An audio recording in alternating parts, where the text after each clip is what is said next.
গোটা বাংলাদেশে এখন ছাত্র আন্দোলনের আগুনে জ্বলছে, কিন্তু কেনই বা বাংলাদেশের এমন অবস্থা, আর কেনই বা এই ভয়াবহ ছাত্র আন্দোলন, এটা নিয়ে সম্পূর্ণ আমি আমার আজকের ভিডিওতে আলোচনা করবই। কিন্তু তার আগে একটা কথা বলে রাখি, আমার এই ভিডিও কোনো রকম ভাবে কোনো রাজনৈতিক দলকে সমর্থন করে নয়, কোনো রকম ভাবে কোনো বাংলাদেশে ভুল প্রপাগান্ডা ছড়ানোর জন্য ভিডিও নয়। সম্পূর্ণভাবে এটা একটি নিরপেক্ষ ভিডিও, আর আমার সম্পূর্ণ নিজস্ব মতামত। আমার এই ভিডিও যদি আজকে ভালো লেগে থাকে, প্লিজ আমার চ্যানেলটাকে একটা রিকোয়েস্ট, সাবস্ক্রাইব করে দেবেন। ভিডিও শুরু করার আগে বাংলাদেশের ইতিহাস সম্পর্কে একটু জেনে নেওয়া যাক। 1952 সালে 21শে ফেব্রুয়ারি ঢাকা রাস্তায় একদল ছাত্র মিছিলে নামে। তাদের দাবি ছিল একটাই, যে বাংলা ভাষাকে স্বীকৃতি দিতে হবে, রাষ্ট্রীয় ভাষার মর্যাদা দিতে হবে বাংলা ভাষাকে। আর সেই সময় ক্ষমতায় থাকা পাকিস্তানি সেনারা সেই ছাত্র দলের উপরে গুলি চালায় আর প্রচন্ড লাঠি দিয়ে মারধর করে তাদেরকে। সেখানে মৃত্যু হয় একাধিক ছাত্রছাত্রীর, আর আহতও হয় একাধিক ছাত্রছাত্রী। আর ধীরে ধীরে সেই আন্দোলন এক বিশাল রূপ নেয়, আর সেখান থেকেই জন্ম নেয় বাংলাদেশের মুক্তিযুদ্ধের বীজ। বঙ্গবন্ধু শেখ মুজিবুর রহমানের নেতৃত্বে এই আন্দোলন ধীরে ধীরে পুরো বাংলাদেশ জুড়ে ছড়িয়ে পড়ে। আর 1971 সালে পৃথিবীর মানচিত্রে জন্ম নেয় বাংলাদেশ নামক একটি স্বাধীন দেশ। তখন শেখ মুজিবুর রহমান বলেছিল যে বাংলাদেশের মুক্তিযুদ্ধে যে সমস্ত যোদ্ধারা প্রাণ দিয়েছে তাদের এবং তাদের পরিবারের জন্য দেশের সরকারি চাকরির 30% তাদের জন্য বরাদ্দ থাকবে। আর আজকের এই ভয়াবহ ছাত্র আন্দোলন সেই 30% মুক্তিযোদ্ধাদের যে আসন সংরক্ষণ করা হয়েছিল তার বিরুদ্ধে। তার আগে বলে রাখি যে বাংলাদেশে কত পার্সেন্ট সিট সংরক্ষণ থাকে এখনো পর্যন্ত। 56% সিট আগে থেকেই বুকিং থাকে, আর 44% সিট জেনারেল মানে সাধারণ মানুষের জন্য থাকে। 56%-এর মধ্যে থেকে 30% পুরোটা থাকে মুক্তিযোদ্ধার পরিবারের জন্য, আর 10% থাকে মহিলাদের জন্য। 10% থাকে জেলা কোটা ভিত্তিক।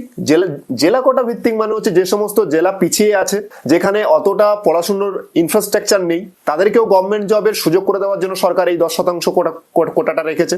আর 5% থাকে নরি কোটা। নরি কোটা মানে পিছিয়ে পড়া জাতি, আদিবাসী জাতি, এই সমস্ত জাতিদেরকে সামনে এগিয়ে আসার জন্য এই কোটা রাখা। আর 1% থাকে প্রতিবন্ধী কোটা। আন্দোলনকারী ছাত্রছাত্রীরা কখনোই বলেনি যে বাংলাদেশের যে কোটা আছে সম্পূর্ণটাই সরিয়ে দেওয়া হোক। তাদের দাবি একটাই ছিল যে মুক্তিযোদ্ধাদের জন্য যে 30% আসন রাখা হয়েছে সেখানে কিছুটা পরিবর্তন করা হোক। এর আগেও 2018 সালে ছাত্র আন্দোলন হয়, সেখানে বাংলাদেশের প্রধানমন্ত্রী হঠকরিতার সাথে এবং অতি বিরক্তির সাথে হঠাৎ করেই পুরো কোটা রিমুভ করে দেয়, মানে পুরো 100%ই সাধারণ মানুষের জন্য দেয়। যে সেখানে বলা হয় যে কেউ যদি মেধার ভিত্তিতে চাকরি পায় তারাই পাবে। তো সেখানে বহু মানুষ ক্ষতিগ্রস্ত হয়। যেমন প্রথমত প্রতিবন্ধীরা যারা অতটা হয়তো সক্ষম ছিল না তারা ক্ষতিগ্রস্ত হয়। পিছিয়ে পড়া জাতি যারা আদিবাসী, যাদের পড়াশোনার ইনফ্রাস্ট্রাকচার তাদের ওখানে অতটা ভালো নেই, তারাও সুযোগ সুবিধা থেকে বঞ্চিত হয়। কিন্তু পরে সুপ্রিম কোর্ট এই আর্জি খারিজ করে আবার পুরনো কোটায় ফেরত নিয়ে আসে। মানে সেই 30% মুক্তিযোদ্ধা কোটা, 10% নারী কোটা, 10% জেলা কোটা সবই আবার ফেরত আসে। আর সেখান থেকেই ধীরে ধীরে এই আন্দোলন আরো বড় হতে থাকে। এই ছাত্র আন্দোলন ঠিকঠাক শান্তভাবে চলছিল। এই ছাত্র আন্দোলন ভয়ঙ্কর রূপ নেয় যখন ছাত্রলীগ এর সাথে ইনভলভ হয়। ছাত্রলীগ যখন এই স্টুডেন্ট গুলোর ওপরে লাঠিচার্জ করে এবং তাদের উপরে গিয়ে হামলা করে, তখন এই আন্দোলন এক ভয়ঙ্কর রূপ নেয়। ছাত্রলীগ সম্পর্কে বলি, ছাত্রলীগ কিন্তু বাংলাদেশের মুক্তিযুদ্ধে খুবই গুরুত্বপূর্ণ ভূমিকা নিভিয়েছিল, কিন্তু এখন কেন জানি না সেই ছাত্রলীগ ছাত্রদের উপরে হামলা করলো।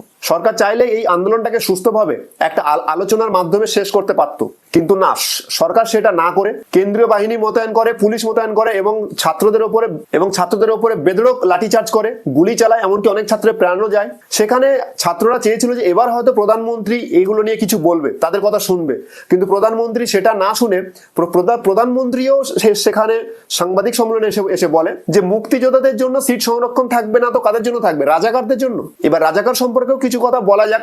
আপনারা হয়তো ভাববেন যে এই রাজাকার কারা? রাজাকার তারাই ছিল মুক্তিযুদ্ধের সময় যারা বাংলাদেশি মানুষের উপর অত্যাচার করেছিল এবং পাকিস্তানি সেনাদের সাহায্য করেছিল। বাংলাদেশি নারীদের ধর্ষণ করেছিল, পুরুষদের খুন করেছিল, মার্ডার করেছিল, সব রকম অত্যাচার করেছিল। তো এদেরকে বলা হতো রাজাকার। এবার ছাত্ররা এই কথাটা শুনে খুবই তারা কষ্ট পায় এবং তারা বড় বড় স্লোগানও এই নিয়ে বার করে, বিভিন্ন স্লোগান। তারা তো একটা স্লোগান তার মধ্যে খুবই ফেমাস হয়েছে যে চেয়েছিলাম অধিকার, হয়ে গেলাম রাজাকার। পুলিশের গুলিতে অগুন্তি ছাত্রছাত্রী নিহত হয়, লাঠিচার্জে আহত হয়, অনেক মায়ের কোল খালি হয়। এখনো পর্যন্ত তো হিসাব যে 200-র ওপর 200 টপকে গেছে যে স্টুডেন্ট মারা গেছে বাংলাদেশে। এটা খুবই একটা দুঃখজনক ঘটনা যে একটা ছাত্র আন্দোলনে 200-র ওপরে ছাত্র মারা গেছে পুলিশের গুলিতে। তবুও সেই আন্দোলন না কমে ধীরে ধীরে ক্রমশ আরো বাড়ছে। কোনো দেশের ছাত্ররা যদি এভাবে মার খায় রাস্তায়, আন্দোলন করতে গিয়ে, তাদের অধিকার চাইতে গিয়ে, তো সেটা কিন্তু সেই দেশের পক্ষে কোনো রকম ভাবে ভালো জিনিস নয়। এটা বিশ্ব দরবারে সেই দেশের ক্ষেত্রে লজ্জার থেকে আর বড় কিছু নয়, কারণ এরাই তো দেশের ভবিষ্যৎ, এরাই পরবর্তীকালে দেশের হাল ধরবে। তাহলে ছাত্রদের উপরেই যদি এইভাবে হামলা করা হয়, তাহলে সে দেশ কিভাবে আগে যাবে? ছাত্ররা শুধু তাদের অধিকার চাইছে। সাপোজ কেউ পড়াশোনা করলো, নিজের দক্ষতায় অনেক কিছু অর্জন করলো, করার পরে কোটাটা এমন ভাবে থাকলো, কোটা যেখানে তাদের কোনো সুযোগই এলো না, সেই সমস্ত ট্যালেন্ট গুলো দেশের বাইরে চলে গেল, তাহলে তো সেখানে সেই দেশটার কোনো রকম ভাবেই সুবিধা কি কোনো রকম ভাবে সেই দেশ এগিয়ে যাবে না। হ্যাঁ, কোটা থাকা উচিত, কোটা তো সব দেশেই আছে, আমাদের দেশেও আছে, কিন্তু কোটা যেন লজিক্যাল হয়, যে কোটা এমন ভাবে যেন না থাকে যেটা দেশের অগ্রগতির পথে বাধা না হয়ে দাঁড়ায়। হ্যাঁ, অবশ্যই পিছিয়ে পড়া জাতিদের সামনে আনার জন্য কোটা থাকা উচিত। হ্যাঁ, অবশ্যই প্রতিবন্ধীদের কোটা থাকা উচিত, মেয়েদের জন্য সংরক্ষিত থাকা উচিত, কিন্তু কোটা এমন রেখো না যার কারণে এত বড় ভয়াবহ দৃশ্য দেখতে হয় একটা দেশকে। যে মুক্তিযোদ্ধা যারা বাংলাদেশের ছিল তাদের জন্য একটা কোটা রাখা উচিত, কিন্তু কোটা রাখা উচিত তাদের জন্য যারা বাংলাদেশের মুক্তিযোদ্ধাতে, যারা বাংলাদেশের স্বাধীনতা যুদ্ধে লড়াই করেছিল, মুক্তিযুদ্ধে যারা লড়াই করেছিল, এমনকি সেই সময় যারা তাদের পরিবার ছিল।